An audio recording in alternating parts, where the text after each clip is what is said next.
ఈరోజు అయితే total 6 pack work out అయితే మీకు బెస్ట్ ఒక 6 ప్యాక్ వర్కౌట్ అయితే చేస్తాను అనమాట. నా ఫస్ట్ వర్కౌట్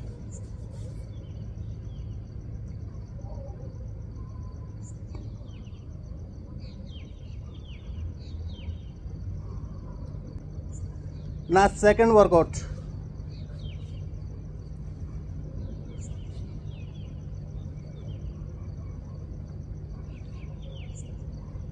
నా థర్డ్ వర్కౌట్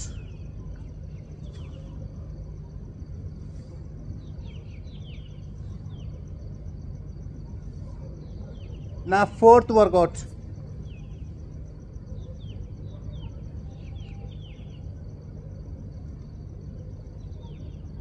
నా ఫిఫ్త్ వర్కౌట్. ఇవి చేసేటప్పుడు చాలా టైట్గా అయితే చేయాలి, నిదానంగా చేసినా కానీ పర్లేదు. చాలా బెస్ట్ వర్కౌట్ అనమాట. 1 2 3